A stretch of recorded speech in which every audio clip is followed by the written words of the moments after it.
Ô, dona Aparecida, tudo bem? Dona Fátima Aparecida, agora falando o nome completo, bonitinho, certinho. Tudo bem? Como é que a senhora vai? Bom, a senhora está vendo esse vídeo hoje porque, essa aula, videoaula, porque eu tenho aquele curso, né, como a senhora sabe. Bom, dona Aparecida, dona Fátima Aparecida, a gente vai começar uma semana nova, beleza? Então a gente vai falar um pouco sobre a definição de história, para que serve a história, objetivo, quais são as fontes também históricas, é bastante legal. Então vamos lá, ó.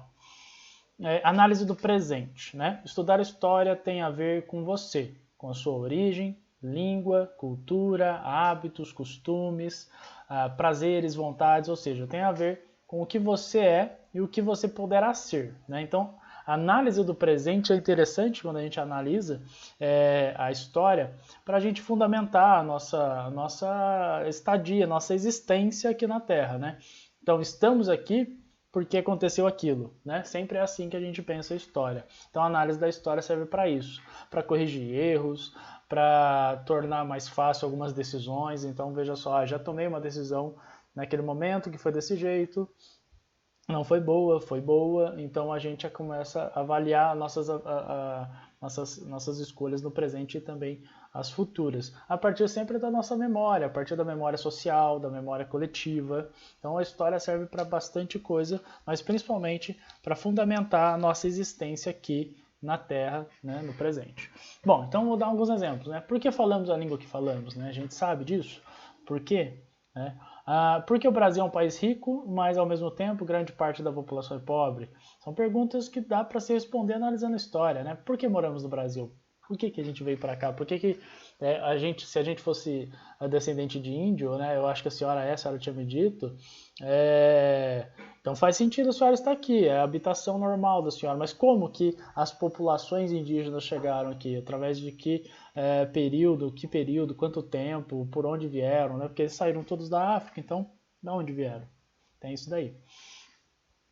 Qual é a função da história? Isso é muito importante. A história serve principalmente para entender o presente, não é para prever o futuro, mas para entender o presente, as circunstâncias atuais. Então, estamos com um Brasil democrático, republicano, federalista.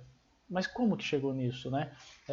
Tivemos uma monarquia antes era o Brasil colônia, então a gente consegue entender a situação do nosso país no hoje, né? A nossa vida, não só o nosso país, mas a nossa vida também.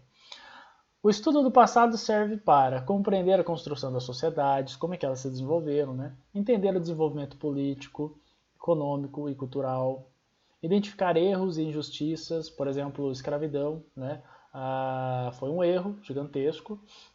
A nossa sociedade tem que lidar com isso, né? Abandonaram a população escravizada depois que aboliram a escravidão e abandonaram ela, não te deram nem fontes de renda ou habitação, na verdade abandonaram elas.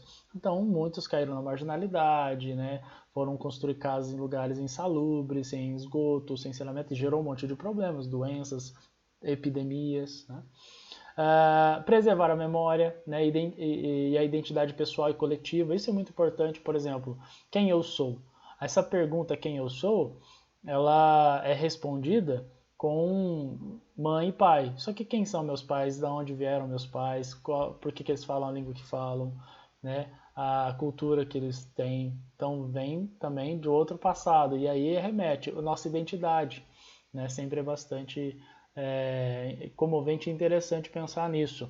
Mas também no país, né? Na nossa cidade, por exemplo, Uberaba, né? A princesa do sertão, como era chamado. Por que ela era chamada assim, né?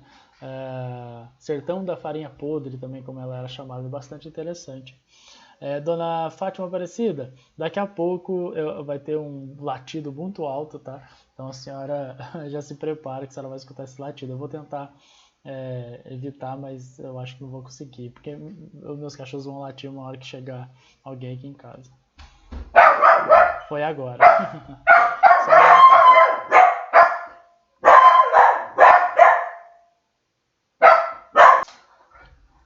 Bom, então desculpa a intervenção dos meus cachorros, barulhos aí. Mas vamos continuar então, ó.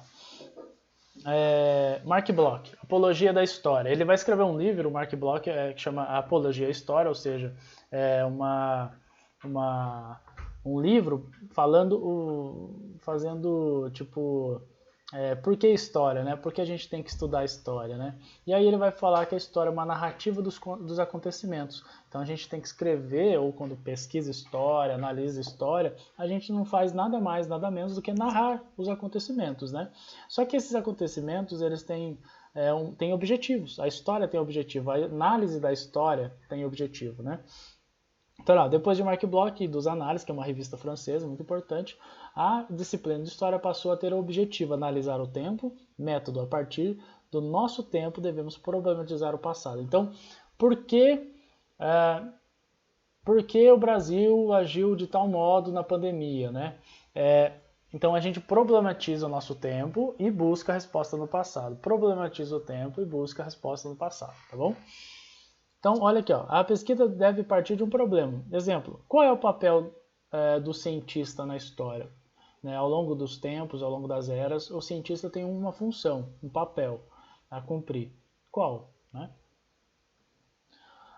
Vamos lá, ciência histórica. Né? Nós temos um problema com a história, porque ao mesmo tempo que a gente fala assim, a história de tal pessoa é isso, a gente está falando a gente está falando sobre sujeito, né? O sujeito presente na história.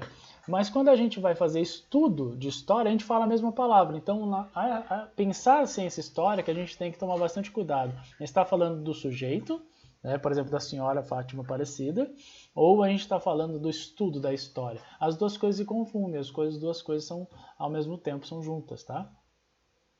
Bom, aqui a gente vai analisar um pouquinho das fontes históricas. Isso é muito interessante e é muito fácil. Olha aqui, ó. Sem documento não há história.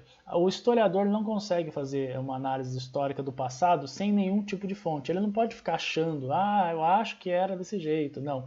Precisa de documento, precisa de fonte. E a fonte pode ser oral, ela pode ser escrita, pode ser material, né? Pode ser audiovisual, ela pode ser de tudo que é jeito.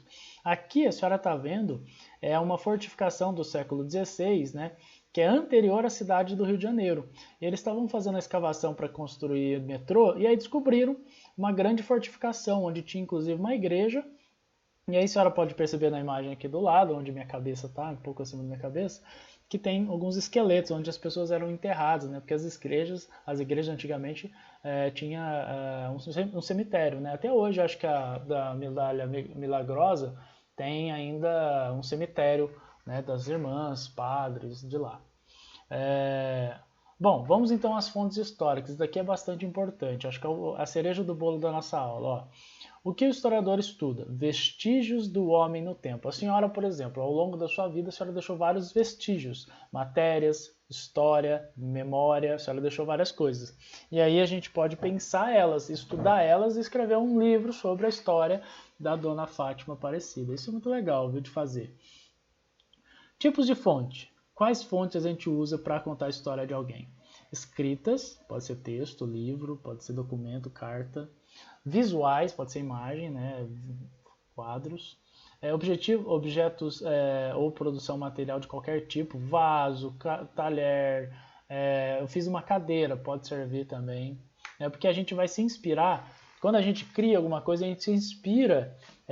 A gente se inspira no modelo. Né? A gente não cria coisas do nada. A gente sempre baseia-se no modelo. Então eu estou vendo uma cadeira aqui na minha frente, eu vou basear-se nela. Ou eu posso falar, não, então eu vou fazer uma totalmente diferente da cadeira que eu estou vendo, mas você usou algo de referência, né? Orais, né? Então tem muita história oral também que a gente conta. Eu estava vendo uma notícia recentemente que 200 índios morreram e alguns deles, né, na pandemia, alguns deles eram caciques, né, que eram os mais velhos da tribo, e eles eram os portadores da memória daquela tribo. E tem um prejuízo gigantesco para aquela tribo, porque eles são os portadores de memória, né, são das histórias orais. Audiovisuais, né, também pode ser, filmes, vídeos, a gente usa muito também. Eu usei uma peça de teatro no mestrado para estudar, que daí seria escrita, né. Resumindo, tudo aquilo que foi produzido pelo homem conta uma história, Bom, a gente tem alguns tipos de cultura também. A gente tem cultura material e tem a cultura imaterial. Sítios arqueológicos, arquitetura, monumentos, objetos cotidianos, etc. Tudo isso é cultura material. Cultura imaterial. conjunto de saberes de uma determinada sociedade. Músicas, danças, técnicas. Por exemplo, o pão de queijo, ele é uma técnica e ele é uma cultura imaterial, tá? É muito, muito importante mesmo. E história oral, né? Que a gente já falou bastante aí. Bom, e o diálogo com a fonte? Não adianta a gente ter a fonte e não ter diálogo com ela. A gente precisa ter diálogo. Então, olha lá, tudo depende da pergunta que o historiador faz à fonte. O que esse documento quer dizer? Com que objetivo ele foi feito? Quando foi feito?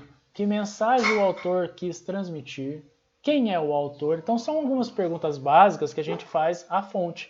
Por exemplo, no livro que eu estudei, a peça de teatro do Bertold Brecht, escreveu na Segunda Guerra Mundial, eu perguntei, que período foi escrito? Em 1938. Quem é o autor? Bertold Brecht, é um dramaturgo alemão, tal. Que mensagem ele quis transmitir? Aí era mais difícil responder isso, porque eu tinha que ler a fonte, né, ler o livro e tentar responder essa grande questão, que é que mensagem o autor quis responder, tá bom? Depois é só analisar e comparar os outros documentos para ter um resultado mais aproximado, né? Ok? Dona Aparecida, Dona Fátima Aparecida, é isso por hoje, tá? Uma aula bem tranquila sobre fonte, a senhora pode rever, vai estar no YouTube e a senhora pode rever ela. Sexta-feira, que é a nossa aula, nossa segunda aula, a gente trabalha mais as dúvidas da senhora e a gente faz os exercícios da terceira semana, tá bom? Um abraço para a senhora, boa noite.